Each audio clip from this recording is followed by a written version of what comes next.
Okay.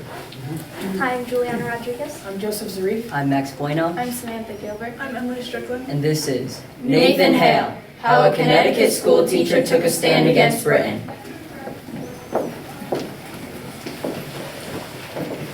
Why must the British always be meddling within our business? Ben. Calm down. You mustn't get so angered around them. Why start an unnecessary scene? Nathan, when will you ever realize that the type of atrocious behavior coming from the British is just unfair? Because we're colonists, we should be treated like slaves. Give it time, Ben. Nothing drastic is taking place. You seem more frazzled than the last time I saw you.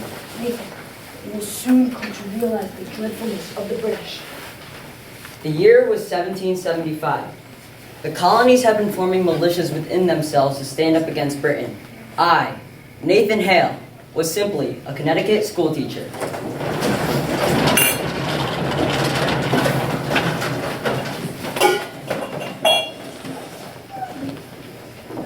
Good morning, sir. How are you? Fine, thanks. And you three? We're doing quite well. I was sure to finish all the lessons assigned yesterday.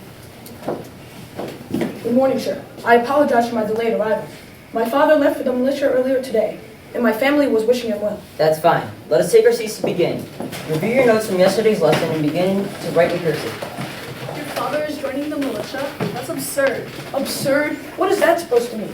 The Patriots are taking a stand and fighting for the rights of the 13 colonies. My father agrees. It is completely absurd. People in government of Britain are only helping us. My father believes quite the contrary. He joined the Patriots also, claimed that the laws and taxes from the British were highly unfair and unjust. We are prisoners of our own home. Have you ever considered joining the militia, sir? As a matter of fact, I have. Yesterday, I received a letter from one of my Yale colleagues, Benjamin Talmadge, who joined the militia and explained what an eye-opening experience it has been. But do not get distracted. Keep working on your cursive. He sounds like a real traitor, just like the rest of the Patriots. Them and their rubbish beliefs. The Laughterbacks have taken over our homes. They welcome themselves to our food and beds. My father believes that the only way to rid ourselves from these redcoats is to join Benedict Arnold's militia. Fools who run their mouths off wind up dead.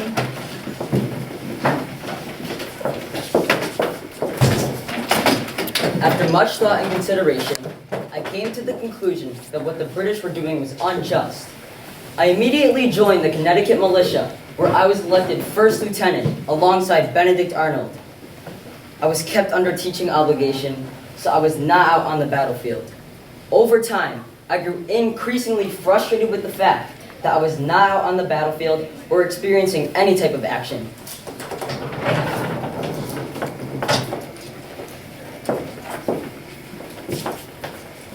Attention! I have just received word that General George Washington is in great need of a man brave enough to go behind enemy lines and act as a spy. Only someone crazy would take up that offer. By accepting that role, you're just asking for death. Yes. Who would want to risk going behind enemy lines? Anyone willing must step forward. I do not want to waste my time, and neither does General Washington. I will undertake it, sir. You are going to get killed. Nathan, surely this decision is not necessary. There are many other ways to honor this great country. I wish to be useful, and every kind of service necessary to the public good becomes honorable. It was not until later, in September of 1776, where my journey as a spy first began. I landed down on the shores of Huntington, Long Island, while 32,000 troops occupied New York City. I posed as a school teacher seeking work and questioned civilians and anyone I could about the British. I was very naive, and I asked a lot of very suspicious questions. What I didn't know was that a British lieutenant colonel had been keeping an eye on me the whole time. Hello then. I would like you to keep an eye out for any people acting a bit out of place or suspicious. We'll need a moment to think about this. Why should we trust Rogers? Yes. How do we know that we aren't getting caught in the middle of the major conflict? We've seen the tactics they use and know that those redcoats can't be trusted. There could be hundreds of men who seem suspicious. Are you expecting us to notify you of everyone we see? Oh no, you don't understand. You will be able to tell right away. This man always asks the oddest of questions to everyone and anyone. Look. Will this change your mind? We'll do what we can. I'm Lieutenant Colonel Robert Rogers of His Majesty's Army. I have received word of a spy delivering information about us, the British, to the rebels. I figured that the easiest way to track down this traitor was to question the public, who would do anything for a couple of pounds. We gathered all the information we could. Exceptional workman. This man has made many appearances at Huntington Tavern. Yes, he did engage me in a conversation before, asking if we were friends with the British. This seemed like a very odd question to ask your fellow citizens, so I grew instantly suspicious. Unfortunately, we were unable to catch a name. Though we could describe his physical appearance, he is taller than most at about 6 feet tall and has long, dark brown hair. Thank you very much, men. Your contributions have helped the British Army a great amount. By now, I had finally been able to conclude that this man was in fact Nathan Hale. I had also acquired information of Hale's height and looks. This tavern, Huntington Tavern, was where I would finally be able to approach Hale for the first time. It was my time to put an end to his absurd goal of standing up against us, the British.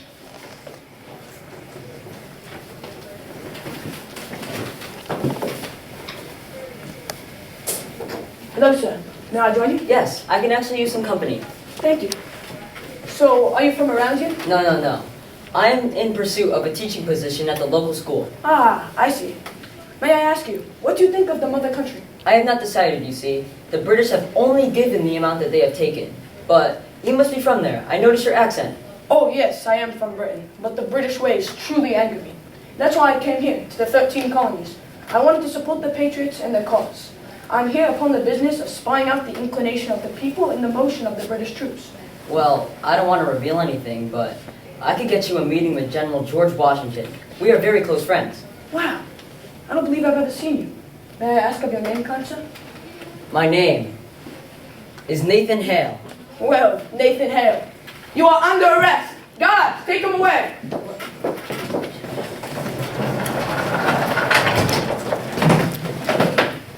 Who is this man? He's Nathan Hale, a spy for the Patriots. After several days of tracking him down, I had finally been able to conclude that this was the man delivering information about us directly to George Washington of the rebels. Shall we search his things? Yes, we must be sure he has no valuable information that can greatly affect us. Quiet. How am I to be certain this man is a spy? Exactly. I am not a spy. I am simply a school teacher. You have the wrong man. If that is the case, take off your coat at once. You are no doubt an amateur spy. Everything you find is in this little notebook to be sent to General Washington. This here proves he is a spy for the Patriots. He must be hanged immediately. Let us be. Now, Nathan Hale, the British Army could use strong, intelligent men like you to fight for us. I could give you more money than the Continental Army ever could. And what would happen if I said no? Then you will be hanged tomorrow. So will you accept my offer? Never. I love my country. I will not fight for the king. Then you are to be hanged. Guards!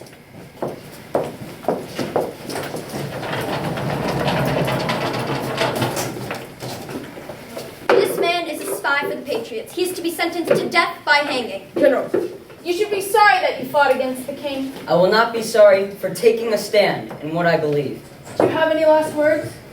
The only words that I have to say is that I am so satisfied in the work that I have engaged that my only regret is that I have but one life to lose for my country. Nathan Hale was born in Coventry, Connecticut in 1755. After graduating from Yale University at age 18, he became a school teacher in London, Connecticut. He joined the Connecticut militia, where he quickly rose the ranks but was never out on the battlefield. Desiring action, he accepted a spy position for the Continental Army. Hale was not a trained spy, so he was very naive. This led to rising suspicion among civilians of Long Island. Hale was also tricked into believing that Robert Rogers was a friendly ally. Nathan Hale was sent to the gallows to be hanged on September 22nd, 1776. He had been a spy for only a week. Nathan Hale bravely took a stand against the British by becoming a spy for the American Army.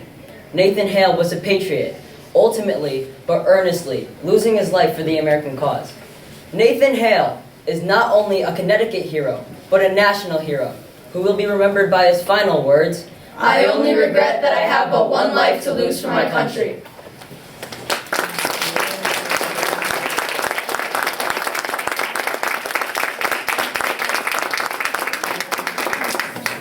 Sorry to read it. Oh my God, sorry. Also too, Nathan Hale, we all knew that he was a Connecticut hero. We actually didn't know much about him. And so we thought this would be a perfect opportunity going to the senior division and taking a chance on Nathan Hale. And it was like a unique topic too, and it was unique to our state too. And why did you decide to do that? Last year? Yes. We found that it was a strong point within all of our group members, and it helped really show the drama, like in the tavern scenes, the hanging scene. We felt that we wanted to see our audience's reaction right when we said things. So we felt that a performance would embody what we thought of Nathan Hale. And then your most valuable resource? We had a biography. It was called Nathan Hale, The Life and Death of America's First Spy. And this was it was a primary source document that was filled with first-hand accounts of Nathan Hale's arrest and hanging, which was a very controversial topic because not many people knew whether it was his cousin Samuel Hale who turned him into the British. But there was only one account, which was by a man named Consider Tiffany, who was loyal to the British. But he was taking notes at the tavern as he was one of the people who General Robert Rogers asked as a civilian to keep an eye out for someone acting suspicious. So he wrote down, he was the only person recorded in history to know the arrest of Nathan Hale. And he claimed that it was in the tavern where Robert Rogers tracked him down and found out who he was. And also, this led us to two more primary sources. A letter from Benjamin Talmadge, which actually convinced Nathan Hale to join the Connecticut militia. And it didn't provide us with it, so we had to do further research to find that, and we ended up finding it. And it also led us to another primary source, which was a letter from a British officer, and it was the day of his hanging, and it gave us proof of his final words. I don't really regret that. Oh, sorry. I was just going to follow up. So that book that you had, that you said you had notes in it. I don't know, maybe this is any legend, but I always had heard him had notes within his shoes. Yeah, we found that too, but we didn't have enough research to back that up as Okay. we didn't that actually happened. So we wanted to. Yeah, just to make it as like the most historical. Right. Yeah, there were more stories about he had it inside of his shirt and it fell out when they asked him to remove his coat. But there was another story about him having notes in his shoes. But the one that we found about falling out of the back of his coat was a primary source, so we decided to go with that. Just to be safe. Yeah, right. And do Nathan Hale do go to various family? It's actually not open in the winter when we were doing our research, so we weren't able to get out to Coventry to go to his house, which is a museum now for him, but it was not open this winter when we were doing our research, so we were not able to get out there. So what's the most interesting thing you did know? Well, that he was the first guy in America, and he had been in the Continental Army for a little time and volunteered himself with little experience. He was a school teacher and volunteered He for wanted, his side. yeah, he really wanted to stand up for America. The most interesting thing I found about Nathan Hale is that when everyone else was turning away and didn't want to volunteer for the spy position because they knew they were going to lose their life, Nathan Hale was the only person in the entire American Army who said, I will do this. Like, he wanted to be a spy, and he wasn't afraid to die. So I thought that was very interesting, and that was really moving for us. And then how did you decide to keep this together? Who did what? Well, we chose Max to do Nathan Hale because he has a really strong voice. And although we acted as boys, we chose to be girls as classroom teams because he actually taught a class of girls, and that's very rare in that time. So we wanted to include that. So we were girls, and also we wanted to kind of spread out the parts evenly, and we kind of all had a fair share of parts except for Max. Oh, and too, Joe, right here, he had a scene where he was Robert Rogers, Lieutenant Colonel of the Grand British Army, and he decided that he would write his scene to what he thought would be best to signify who Robert Rogers was. And Robert Rogers was described as a very ruthless and just a mean man. And that's why when they had this conversation, they're like, why should we trust Rod? Like, They were talking about how Roger was very mean and he would do anything he could to find out Yeah, information. he wasn't to be trusted too. And also when they were discussing the hanging of Nathan Hale, like how I kept on shaking my head, I wanted to show that as character. And also when I trying to find out who did that part, it was kind of a sort of a joke because when I didn't act out that part more than because